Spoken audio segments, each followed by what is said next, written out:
White Lotus, episode 3 of season 3. Let's talk about it. There is a tsunami on its way. Right now, y'all, we're in the calm of the storm. Like, it's cool. Like, we know something's amiss, right? Something's happening. There's something on its way, but we don't know exactly where it's coming from. So let's get into this episode, which I thought was a very interesting episode that really sets up a lot of things. So first and foremost, we start off with Victoria having a dream, a premonition, vision maybe of sorts of a tsunami in its way. Now, of course, this could just be like Saxon says, coincidence, right? We had the other sibling Lachlan talk about tsunami, so maybe she's just thinking about that. But I mean, we all know as the viewer that Timothy's whole dilemma with Kenny and all of that, the walls are closing in and it's about to get ugly. The FBI is already at the offices. Of course, Kenny has already sounds like he fled and got a lawyer. I don't know. No Kihi Kwan yet. Hopefully we'll see anyone. But anyway, so we do see that Timothy is starting to kind of lose it at a point. Saxon, of course, works with Timothy, and of course that would mean he would get a phone call about what's happening at the office as well. So Timothy's kind of worried now that his family's going to find out. So what does Timothy decide to do? Give up everyone's phones. If you remember at the beginning of the first episode, they said they can give up their phones and go phoneless, but they just refused to do this because they said they had other things they needed their phones for, right? So that's where we leave off. The rat lips have decided to give off their phones. Now, in the other side of things, we have Rick, who is still trying to get to Sitala's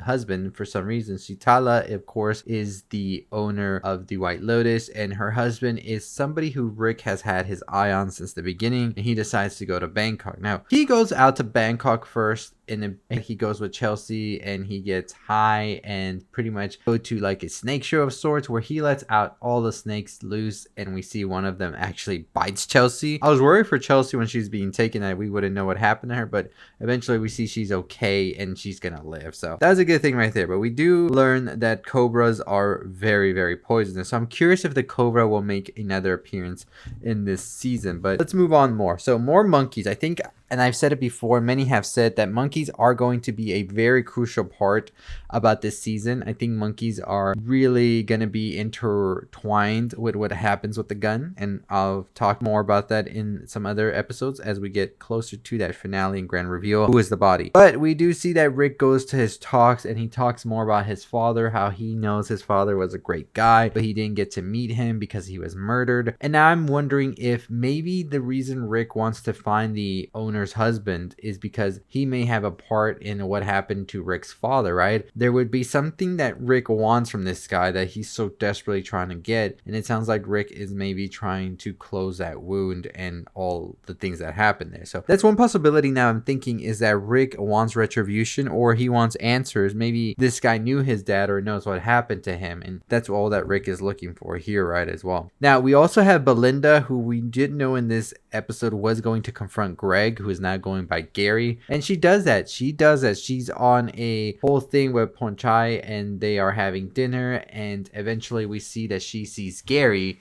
which of course we all know is Greg, and Belinda does as well, and says, you know what, you look familiar. I recognize you from the White Lotus in Maui, and you were also with Tanya, and yeah, I know you. And he's pretty much like, I think you got the wrong guy. I'm not who you think I am. And she's like, no, I think you are. But he's like, no, I'm sorry. And eventually just goes on his way. But Belinda's not gonna let that go. Now back in her room, she hears some weird noises throughout, and we're all wondering, is Gary already plotting to take out Belinda because of what happened? So that's something we see right there for sure, and I thought it was interesting about it as well. But we also learned from Chloe, who is now with Gary, that Gary has talked about also his ex-wife to Chloe, and says that Tanya actually killed herself when she went into the ocean, and all that they found was just one of her legs. So Gary is definitely, I think, walking a thin line here, and I think he's definitely going to get exposed, especially in the next episode. We'll talk about that trailer at the end of this video, so stay tuned for that. But we do also see Gaitok, who is still trying to sort of get a better position. He's still trying to impress Mook, and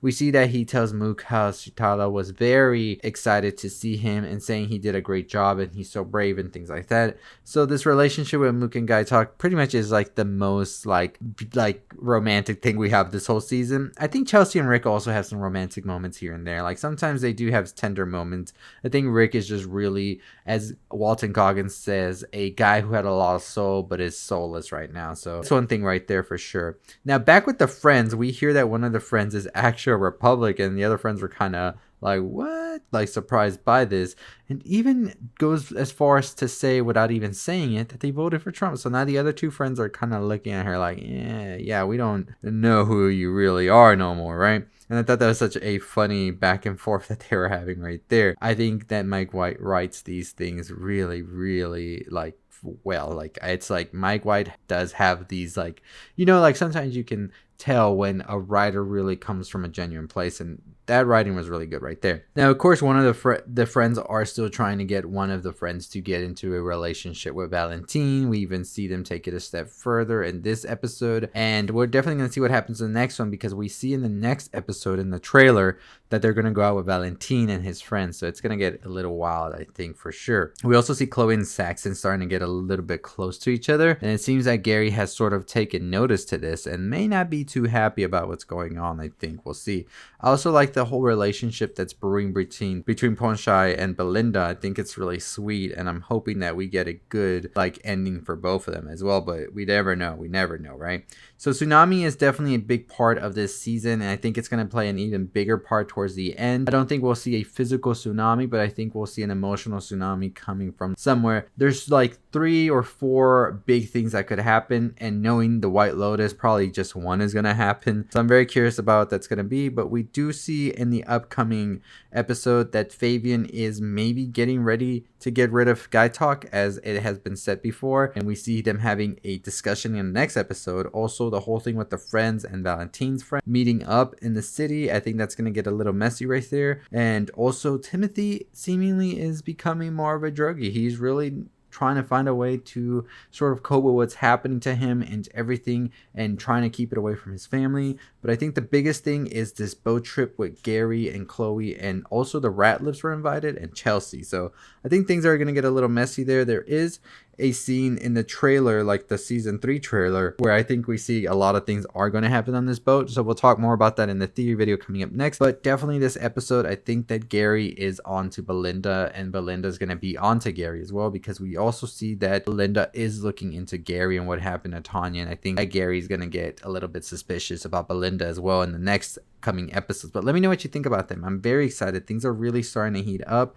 Rick is going into Bangkok. He's also talking to a guy named Frank. He says he needs some favors. I think Rick is definitely into some shady businesses, as I said before. He talks about how his father was a great man, and he seemingly doesn't think he himself is a good man. So I think that Rick is up to like shady stuff. So we'll see what happens. Let me know your thoughts and opinions on the White Lotus season 3 episode 3. Like I said, I thought it was really good. The whole thing between the friends back and forth about being a Republican and Trump and things like that, I thought was some great commentary about today's world. I think the whole thing with the Ratliffs as well, and we're seeing Saxon like be more of an interesting character than I would have expected him to be, especially since we met him in the first couple episodes. He definitely is sort of trying to be his own person, it seems, but we still don't know, right? And Piper, the whole Buddhist trip thing, I think that's going to be something that's going to be a lot different than what we're expecting, as she also tried to go meet with the monk, but the monk apparently wasn't there. So we'll see what happens. Let me know your thoughts and opinions on episode 3 season 3. I thought it was great,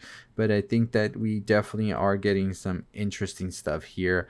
The tsunami is definitely coming, and I'm thinking it's not even going to be towards the Ratliffs. There's another tsunami that's coming, and we don't even know where it's coming from. That's always how the White Lotus does it. But let me know who you think is going to be like the bomb that goes, right? Is it going to be the Ratliff story with Timothy and everything he did with Kenny, or is it going to be Rick with whatever he's trying to find out in Bangkok? I think it has to do with his father as well. Or do you think that Greg is going to come after Belinda in some capacity, especially since he feels she may be on to him as well, because that's how he kind of looked at the end.